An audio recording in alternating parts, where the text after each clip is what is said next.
So, in short, we could say that the experience of non-duality is that the world, which is even a concept itself, but what is usually taken to be the world is a self-licking ice cream cone. Okay? And once you understand that it's all happening by itself, no one's doing anything, and there is no separation between the ice cream cone and the one licking it. All of that disappears. And when that disappears, that's when the real emerges. So the Tantric Buddhists like to say that when you're in that state, there are 5 kinds of self-arising wisdom that emerge in the mind. Okay? And the labels they give to these 5 types are this: attachment, aversion, stupidity, pride, and jealousy. Okay? That's the ultimate wisdom that will arise. Now, the Buddhists, however, will say the attachment is attachment to the supreme reality beyond language and thought. That's what is now the only attachment left. The aversion is an aversion to falling into delusion, but also an aversion to believing one is out of delusion, because that's a delusion. And the stupidity is a state of no thoughts at all, right? The pride is that sense of pure, perfect presence, right? It's not perfectionism. It's simply the recognition all is perfect, no need to accept or reject or change or improve or do anything. And the jealousy is, in a way, a refusal of both affirmation and negation, a jealous holding on to that absolute real that is beyond all the possible opposites. Okay, so that's the sign that you are making progress, is that you have these qualities of stupidity and jealousy and attachment and aversion, right? So I think that's a good way to keep the ego humble at any rate. And if we are in no duality, it really is the case that, and this is very difficult, I think, to tolerate even at an intellectual level, even if you're not in a meditative state where you feel like you're a captive audience of these intolerable thoughts. The idea that there is no difference between ignorance and liberation. No difference between a sentient being and a Buddha. No difference between bondage and freedom. It's a false construct, because there is no one to either be in bondage or to become free from it. No difference between samsara and nirvana. No difference between delusion and clarity. And so a Buddhist teacher, if you were a disciple in one of those schools or monasteries, and you would be invited to speak to the Lama, and if you would talk about making progress and feeling good about your progress, you'd be slapped around and said you're in a state of conceitedness, right? There's no such thing as progress or getting better at things. And the very desire to get better, whether at meditation or having more good qualities, all of that is an egoic desire for superiority, right? And so one must give up one's most treasured ideals of goodness and purity and all of the ideals of liberation, etc., because as long as they are held on to as ideas, it's an ego state. It's not the real. And what a Buddha is then is one simply who recognizes that there is no such thing as Buddhahood or non-Buddhahood, that both are illusions. And in addition, there is no benefit and no harm, and there's no need to study anything. There's no need to read the sutras. There's no need to acquire intellectual depth. There's no need for any of those things that one focuses on.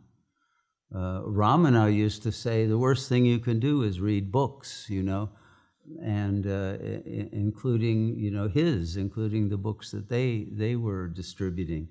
He said, no, there's only the realization of who am I. Everything else is a diversion and a jumping back into ego identity in order to be a collector of information or whatever it might be that's attracting the ego to hold on to its illusory existence rather than face the fact that it's completely void of any identity at all.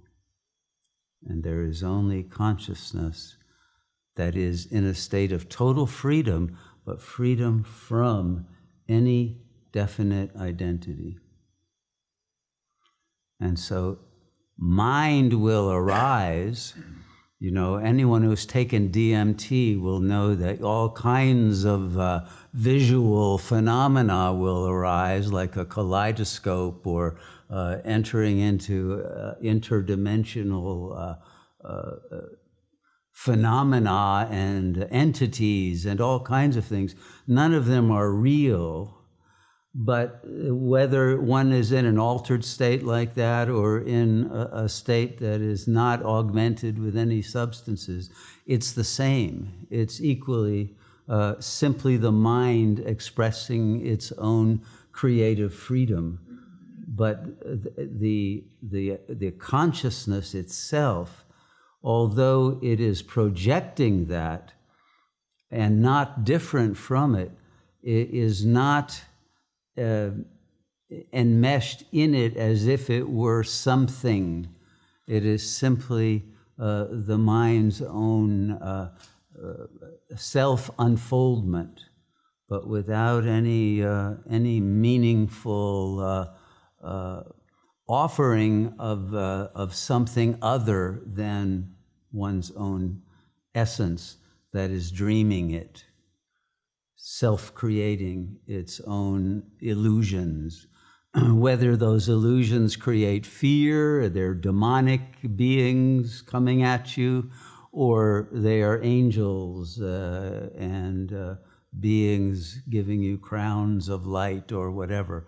All of it is to be considered simply the imagination itself at play, but without having any significance. And it's the freedom from wanting anything from your own experience that will lead to liberation in its real significance.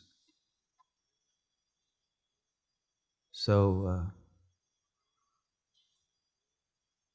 it's a very slippery truth to hold on to, because you can't hold on to it with a concept. And you can't describe what that state is. And it's not really a state at all. So any kind of terms that one uses already brings one into a symbolic paradigm that is let's say, isolated from the real. It is an illusory plane of becoming which has no essence to it. This was the meaning of the Buddhist understanding of emptiness, shunyata. And in the first turning of the wheel of Dharma, which we've talked about before here, the emptiness was only the emptiness of the world. There's no essence, because the ego is false and everything is a mere appearance and it's temporary. It has no reality. It comes and goes. There's no essential being to hold on to, and there's no self, right? It's the anatta doctrine, no atman. And then the second turning of the wheel, they discovered that the emptiness is also in the understanding of the subjective experience of that emptiness. And then in the third turning of the wheel, you have the emptiness that is emptiness of the other, but the fullness of the Buddha nature. So that's what you will get to. There is a fullness that is also emptiness, and it comes when there is no longer a differentiation between those two. It's the emptiness of emptiness itself. And then there is no judgment. So, intellectualizing, as I just said, is a sin to the Buddhists. Although, is there really sin? No, because there's no harm in anything. So now that I've said that it's a total waste of time to intellectualize, I want to read some very intellectual quotes to you. I was going to put on some black metal music for you, but I didn't have the heart to do it in the end. And Anandi sent me one that was actually very nice, but it wasn't nihilistic enough, you know. It was more gray metal than black metal, right? And it was actually very religious in a positive sense. So I said, no, that's not really it. You know, you've got to go to those real satanic nihilists to get what they're about. But I do have a book on the philosophy of black metal anti-music, I would call it. The book's title is Hideous Gnosis, okay? There's actually a lot of wisdom in this book. You know, if you have nihilistic intent, you'll enjoy this. So these are essays on their philosophy, and they quote the philosopher or the sage who inspired them, and then they put the lyrics that they were inspired to write in reaction. I'm not going to read you the lyrics because they're too horrendous, but I want to read you some of what has inspired groups like Arcanum and Black Sabbath and other groups whose names I don't even want to say. So here's the first inspiration of their patron sage, you could say.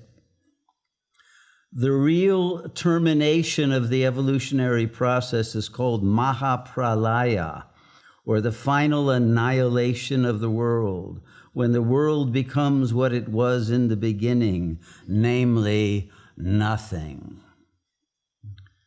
Just as the varied world of experience completely disappears for the man who is in deep sleep, the entire objective cosmos, which is the creation of Maya, vanishes into nothingness at the time of Mahapralaya.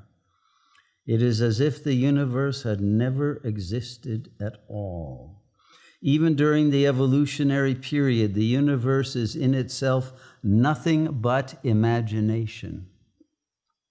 There is, in fact, only one indivisible and eternal reality, and it has neither beginning nor end. It is beyond time. From the point of view of this timeless reality, the whole time process is purely imaginary, and billions of years which may have passed, and billions of years which are to pass, do not have even the value of a second. It is as if they had not existed at all. Now that's a quote from Meher Baba, from his discourses. And it's absolutely correct. It's very standard non-duality, but you can see how that realization that this is all nothing but imagination would inspire these beings who found their own imaginations intolerable and wanted to escape from their own minds, but could only do it through this kind of sound, I suppose, that makes one want to, disappear from one's mind. And then they quote a sage from the late Greco-Roman period named Macrobius in a book called The Commentary on the Dream of Scipio. And he says this: since mind emanates from the Supreme God, and soul from mind, and mind indeed forms and suffuses all below with life, and since this is the one splendor lighting up everything and visible in all, like a countenance reflected in many mirrors, arranged in a row, since all follow on in continuous succession, degenerating step by step in their downward course, the close observer will find that from the Supreme God even to the bottommost dregs of the universe, there is one tie, one connection, binding at every link and never broken. This is the golden chain that Homer speaks of when he tells us that God ordered this to hang down from the sky to the earth. So this idea of the golden chain is the idea that at every level of reality, from the Godhead to the souls to the ego minds, there is a single light. It's all part of a single holographic movie, a single intelligence expressing itself. And nothing is alien to that, nothing is evil, nothing is other than the will of God in its perfection of expression, no matter how the human ego might judge it as being ugly or bad or evil or whatever. It is absolutely beyond any judgment. So that golden chain idea came from Pythagoras and is still current to Thomas Aquinas and in the whole history of Western theology.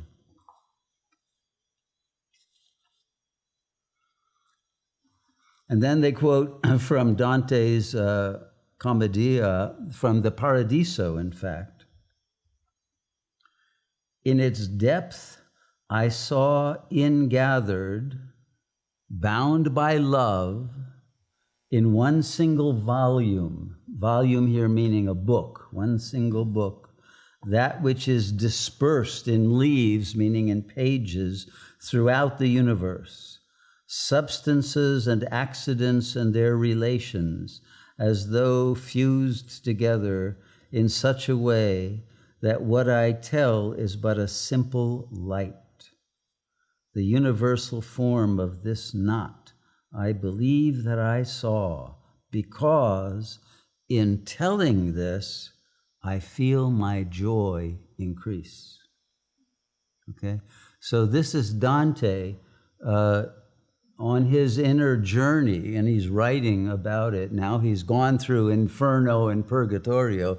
Now he's describing his imperience of God consciousness, and he knows it's true because he is entering into a state of bliss.